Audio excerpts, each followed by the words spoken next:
একঘেয়েমি মাংস খেতে খেতে আর খেতে ইচ্ছে করে না, তাই আজকে আমাদের গাছের ভোল তুলে আমি ভাজি করব। দুপুর মানে আম ভর্তা, দুপুর হয়ে গেছে যে আম ভর্তা করে নিলাম। সো হ্যালো এভরিওয়ান, আসসালামু আলাইকুম। কেমন আছো আমার প্রিয় আপুরা? আশা করি সবাই ভালো আছো। আলহামদুলিল্লাহ আমিও অনেক ভালো আছি। ঈদ শেষ পাইলো, সবারই কেমন কাটলো জানাবে। আলহামদুলিল্লাহ আমাদের খুব ভালো কাটলো ঈদ।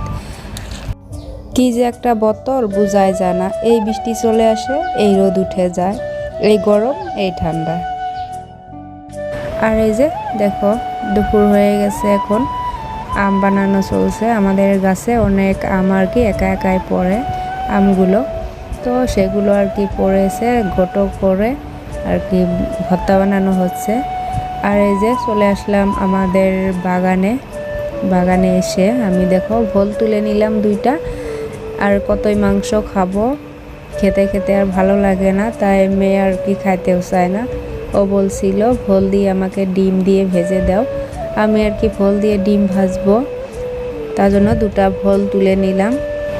এটাকে ভালো করে ধুয়ে কুচি কুচি করে কেটে ভাজবো। আর অল্প একটু ভাজা ভাজা হয়ে আসলে তারপর ডিমটা ভেঙে ভালো করে ভেজে নেব, হয়ে যাবে আমার সুস্বাদু ভোল ভাজার রেসিপি। এখন প্রায় সন্ধ্যা হয়ে আসছে, আর আমার হাঁসের বাচ্চাগুলো সুন্দর করে খেয়ে দিয়ে শুয়ে আছে।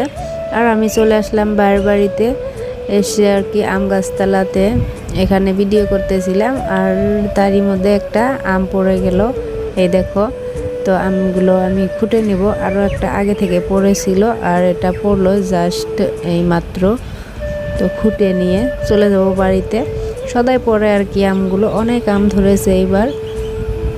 আবার কোনো আমই ধরেনি, একটাও ধরেনি, এবার ফির অনেকটাই ধরেছে। তো আপুরা ভিডিওটাতে একটা লাইক দিয়ে পুরো ভিডিওটা দেখার অনুরোধ রইল সবাইকে।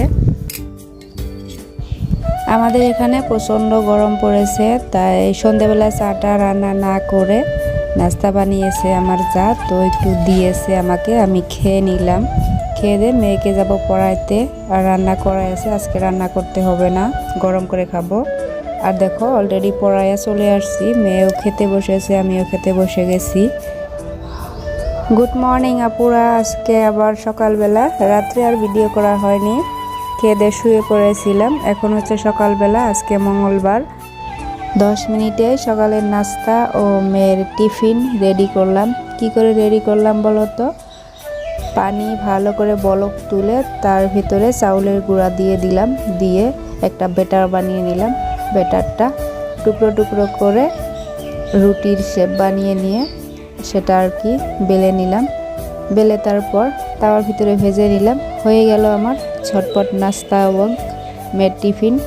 কারণ আমি এই বস্তুটা নিজেরাও খাইতে পারবো, মেয়েকেও টিফিনে দিতে পারবো, তো অন্য ঝামেলা ছাড়াই এটা চটপট রেডি করা যায়। মেয়েকে 2টা রুটি দিয়ে দেব, আর বাদ বাকি আমরা চা দিয়ে খাবো সকালবেলা। এই যে চাটা ঢেলে নিলাম, ঢেলে মেয়ে খাবে একটা আর আমি খাবো 2টা। তো আমরা আর কি রুটি বানালেও সেরকম খাই না, 1-2টা করেই চলে যায় খাওয়া। তার জন্য আমি অল্প কম করে বানানোর চেষ্টা করি, কারণ থেকে গেলে বস্তুটা নষ্ট হয়, নষ্ট করার চাইতে আমি চেষ্টা করি অল্প করে বানিয়ে তারপর আর কি খাই। মানুষ যেহেতু 3 জন, একজন তো বাড়িতেই নাই, তো আমরাই মা মেয়ে, তার জন্য আর কি অল্প করে বানাই। সো আর এই যে আমার দেওরের বেটিটা খেলা করতেছিল, বল খেলছিল।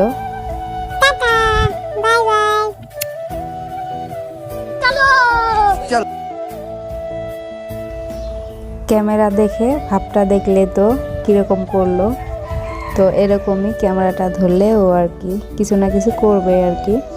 তো আমি যেভাবে ঝটপট করে আলু ভাজি করে নেই তোমাদের সাথে আজকে শেয়ার করব। আর আমার আলু ভাজিটা সবাই পছন্দ করে, সবাই বলতে আমার বাড়ির মানুষে পছন্দ করে, আলু ভাজিটা ভালো লাগে।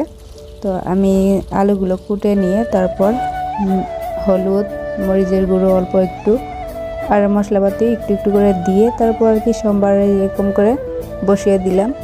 দিয়ে খানিকটা ভাজা ভাজা হয়ে আসলে তারপরে আর কি লবণটা দেব। আমি তো এভাবে আলু ভাজি করি, ভালোই লাগে। লবণের খুঁটিটা লবণ শেষ পাইছিল, সেটা আর কি ভরে নিলাম। নিয়ে তাড়াতাড়ি করে আলু ভাজিটা করে মেয়েকে টিফিন বানিয়ে দিয়ে আবারও রেডি হতে হবে, মেয়েকে স্কুলে ধুয়ে আসবো। রেডি হয়ে গেল আমার সুস্বাদু আলু ভাজি, সুন্দর করে রেডি করে ফেললাম। দেখো কি সুন্দর কালারটা এসছে। তো এখন আমি আর কি টিফিনে ভরে দিতেছি। মেয়ে রেডি হয়ে গেছে, ও এখন আর কি একা একাই রেডি হতে পারে। তো রেডি হয়ে চলে আসলো আর আমিও রেডি হয়ে নিলাম, তাড়াতাড়ি ওকে নিয়ে ধুয়ে চলে আসবো বাড়িতে। তো এই যে চলে আসছি স্কুলে, মেয়ের স্কুলে চলে আসলাম, এসে একটুখানি ভিডিও করে নিলাম। তো চলো আপুরা, আজকের ভিডিও এইটুকুই। আবার দেখা হবে কালকে কোনো একটা নতুন ব্লগ ভিডিও নিয়ে। ততক্ষণ সুস্থ থাকো, ভালো থাকো, আল্লাহ হাফিজ, আসসালামু আলাইকুম।